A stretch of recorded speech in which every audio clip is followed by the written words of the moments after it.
तो जैसे कि दावे किए जा रहे थे ठीक वैसा ही हो रहा है, यानी बिहार एनडीए में कुछ भी ठीक नहीं चल रहा है। हर सहयोगी एनडीए का अपने अपने अलग दावे कर रहा है और इन सब के बीच में चिराग पासवान ने एक बहुत बड़ा दावा कर दिया है और सिर्फ दावा ही नहीं किया है बल्कि अपने इस दावे से नीतीश और मोदी को सीधी सीधी चेतावनी दे दी है। यानी उन्होंने बता दिया है कि बिहार विधानसभा चुनाव को लेकर उनका क्या प्लान है। तो आगे बढ़ने से पहले सबसे पहले हम चिराग पासवान का वो बयान सुनते हैं जिससे अब बिहार की ही नहीं पूरे देश की सियासत गर्मा गई है। तो क्या बोले हैं चिराग पासवान, पहले सुन लेते हैं। आज जब ये सवाल पूछा जाता है कि क्या चिराग पासवान बिहार से विधानसभा का चुनाव लड़ेगा, तो हाँ, मैं बिहार से चुनाव लड़ूंगा।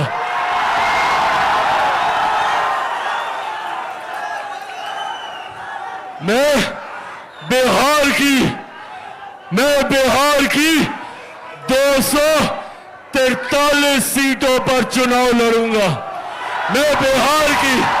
तो सुना आपने, चिराग पासवान ने सीधे सीधे 243 सीटों पर अपना दावा ठोक दिया। उन्होंने साफ साफ कह दिया है कि हाँ, मैं विधानसभा चुनाव लड़ूंगा बिहार का और पूरे के पूरे 243 सीटों पर लड़ूंगा। तो अविनाश जी, अब आपके पास आना चाहूंगी। ये बहुत बड़ी खबर आ रही है, चिराग पासवान का पूरी 243 विधानसभा सीटों पर दावा कर देना ये अपने आप में बताता है कि बिहार एनडीए में कुछ भी ठीक नहीं है। और अब चिराग पासवान के बाद दूसरे सहयोगी दल किस तरह से बड़े बड़े दावे करेंगे और बीजेपी आलाकमान के लिए तो बहुत ही ज्यादा मुश्किल बढ़ने वाली है। नहीं, बिल्कुल, क्योंकि चिराग पासवान शुरुआत से ही 50 सीटों का दावा कर रहे थे कि कम से कम 50 सीटें पर उनकी पार्टी चुनाव लड़ेगी।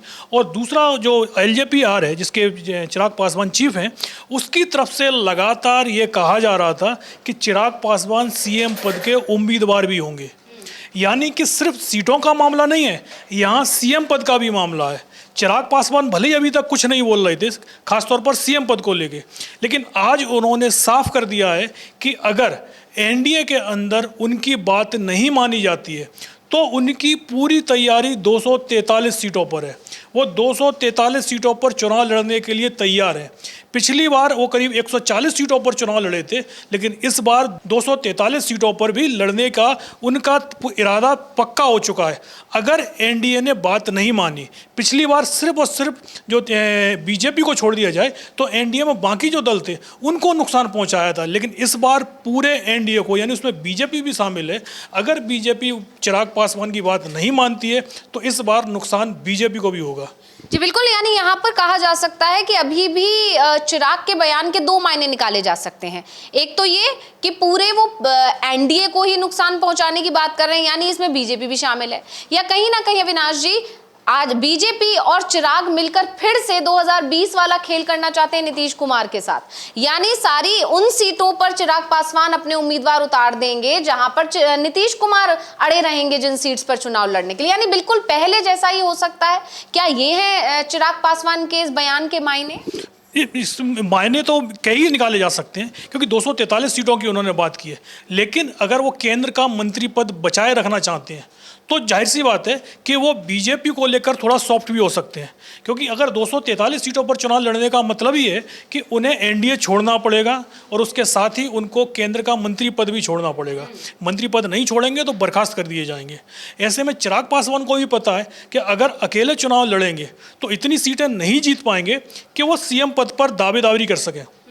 हाँ, एनडीए को जरूर कमज़ोर कर सकते हैं और बीजेपी की कोशिश ये है कि किसी तरीके से नीतीश कुमार को कमज़ोर किया जाए, और इसके लिए एक नए चिराग पासवान को ढूंढने की तैयारी भी हो रही थी। लेकिन यहाँ तो चिराग पासवान खुद ही सामने आ गए हैं। उन्होंने साफ कह दिया है कि वो सभी सीटों पर भी चुनाव लड़ सकते हैं। और सीएम पद का जो पेच फंसा हुआ है, बीजेपी सीएम पद की दावेदारी को लेकर अभी तक नीतीश कुमार का दावा मानने को तैयार नहीं है। अब चिराग पासवान की तरफ से एक नया दावा आ गया है। ऐसे में बीजेपी की भी समस्या है कि जिस सीएम पद को लेकर वो दावेदारी करना चाह रही है, खुलकर नहीं बोल पा रहे हैं। बीजेपी के कुछ नेता जरूर बोल रहे हैं, लेकिन बीजेपी हाईकमान अभी तक सीएम पद को लेकर खुलकर नहीं बोल पा रहा था।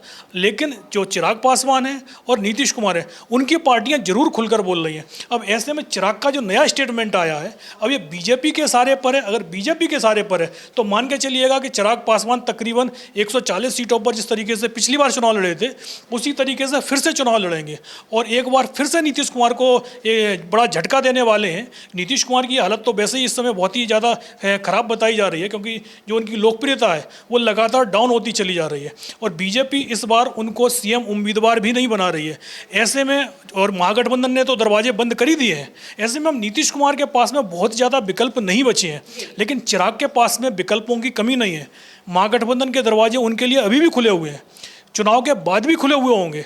तो ऐसे में चिराग पासवान खुलकर खेल रहे हैं, जबकि जो नीतीश कुमार हैं वो दबाव में दिखाई दे रहे हैं। नरेंद्र मोदी भी दबाव में दिखाई दे रहे हैं कि चिराग पासवान अगर चले जाते हैं तो फिर एनडीए के लिए मुश्किलें और बढ़ जाएंगी। बिल्कुल, आपको बता दें कि आरा के वीर कुंवर स्टेडियम में जब चिराग पासवान ने 243 सीटों पर लड़ने का ऐलान किया तो इसके बाद से नीतीश कुमार की ही नहीं बल्कि बीजेपी आलाकमान की भी नींदें उड़ गई हैं। चर्चाएं गर्मा गई हैं कि आखिर चिराग पासवान का प्लान क्या है। और इसके साथ ही एक और सवाल चिराग पासवान से किया गया कि क्या वो शाहबाद से ही चुनाव लड़ेंगे, तो इस पर उन्होंने खुलकर जवाब तो नहीं दिया, लेकिन हाँ उन्होंने एक बयान जरूर दिया कि शाहबाद में 8 से 10 बड़ी रैलियां करनी पड़ेंगी। यानी उन्होंने इशारों में बता दिया कि वो शाहबाद से ही चुनाव लड़ने का मन बना रहे हैं। नहीं, जो शाहबाद रीजन है उसमें तकरीबन 22 विधानसभा की सीटें आती हैं और पिछली बार 2020 में वहां पर एनडीए को सिर्फ 2 सीटें मिली थी। 20 सीटें महागठबंधन के हिस्से में चली गई थी, जबकि शाहबाद का जो रीजन है वो किसी समय नीतीश कुमार का मजबूत गढ़ माना जाता था। बाद में बीजेपी ने उसमें सेंधमारी की, उपेंद्र कुशवाहा का भी दबदबा उसी क्षेत्र में है। लेकिन इतने बड़े बीजेपी नेता होने के बावजूद चाहे उपेंद्र कुशवाहा, बीजेपी ने, क्योंकि वो जो शाहबाद वाला जो रीजन है वहाँ कोई समुदाय की आबादी अच्छी खासी है और बीजेपी की तरफ से जो डिप्टी सीएम बनाए गए हैं सम्राट चौधरी वो भी उसी समुदाय से आते हैं। तो पार्टी के पास नेता तो तीनों के पास हैं, मजबूत नेता हैं, लेकिन शाहबाद रीजन में विधानसभा चुनाव 2020 का हो या लोकसभा चुनाव 2024 का हो, यहाँ महागठबंधन ने स्वीप कर दिया था और बीजेपी का भी इस बार सबसे ज़्यादा जोर उसी रीजन पर है। लेकिन चिराग पासवान का कहना कि 8 से 10 रैलियां हमें वहां करनी पड़ेंगी, तो साफ है कि चिराग पासवान जो एनडीए को एक तरीके से संकेत दे रहे हैं कि जहां पर महागठबंधन का दबदबा है वो हिस्सा हम वहां से छीनकर ला सकते हैं। बस शर्त है कि हमारी बात मानी जाए और बात साफ है कि एक तो सीट बंटवारे में सुना जाए कि 50 से ज़्यादा सीटें मिलें और दूसरा सीएम पद की दावेदारी। चिराग का कहना सीधा सीधा है, जब 2-2.5% वोट वाला आदमी सीएम बन सकता है तो हमारे पास तो 5% वोट है, हम सीएम क्यों नहीं बन सकते। और इसी को लेकर अब चिराग पासवान खुलकर बोल रहे हैं। जी बिल्कुल, और इसी को लेकर उनसे और भी कई सवाल किए गए। सीट बंटवारे को लेकर जो खबरें चलाई जा रही हैं मीडिया में उसको लेकर जब चिराग पासवान से सवाल किया गया तो क्या कुछ उन्होंने जवाब दिया, पहले सुन लेते हैं। प्रभु, ये मैं बता दूंगा कि मुझे कितनी सीट चाहिए, पर मैं ये गठबंधन के भीतर पहले बताऊंगा। और मैं आप लोगों के उस भ्रम को भी स्पष्ट कर दूं जो कुछ चैनल्स पे चल रहा है कि एनडीए में सीटों का बंटवारा हो गया। आप लोग अपने संतोष के लिए ज़रूर चला सकते हैं, पर वो आंकड़े गलत हैं और अभी ऐसी कोई चर्चा हुई ही नहीं है, ऐसी कोई चर्चा हुई ही नहीं है। ये तमाम बातें पहले गठबंधन के भीतर होंगी जो अभी होनी बाकी हैं और उसके बाद ही इसकी सार्वजनिक चर्चा की जाएगी। चिराग पासवान ने साफ साफ कह दिया कि जो भी खबरें चल रही हैं ये सरासर गलत हैं, फर्जी खबरें हैं। इस तरह का कोई फॉर्मूला अभी सेट नहीं हुआ है। अभी हर कोई अपनी बात आलाकमान के सामने रखेगा बीजेपी के पास और बीजेपी के साथ सभी गठबंधन के सभी घटक दल बैठकर तय करेंगे, उसके बाद सीटों पर मोहर लगेगी। यानी अभी जो भी आंकड़े दिखाए जा रहे हैं उन्हें किसी भी तरह से फाइनल ना माना जाए। यानी एक तरह से चिराग पासवान ने ये भी बता दिया कि हम अभी अपनी मांग रखने वाले हैं, हमारी तरफ से तो अभी कोई मांग रखी ही नहीं गई है। चिराग पासवान ने जिस तरीके से रैली में बोला है वो साफ साफ उनकी डिमांड ही आ गई है। अब तक तो हम 50 सीटें ही मान के चल रहे थे, लेकिन ये सीटों की संख्या इससे ज़्यादा भी हो सकती है। संभवतः चिराग पासवान की तरफ से फॉर्मूला दिया जाए कि बीजेपी, एलजेपीआर और जेडीयू बराबर सीटों पर चुनाव लड़ रहे, तो ऐसे में अभी कई संभावनाएं बनी हुई हैं। नीतीश कुमार तो बीजेपी पर दबाव बना ही रहे हैं, लेकिन अब चिराग पासवान की तरफ से जिस तरीके से दबाव बनाने की कोशिशें शुरू हो गई हैं और उनका साफ साफ कहना है कि अभी सीटों का बंटवारा हुआ ही नहीं है, जबकि पहले ये कहा जा रहा था कि सीट बंटवारा जल्दी हो जाएगा, और अभी तो चिराग पासवान का कहना है अभी तो मीटिंग ही नहीं हुई है, सीट बंटवारा कहाँ से होगा।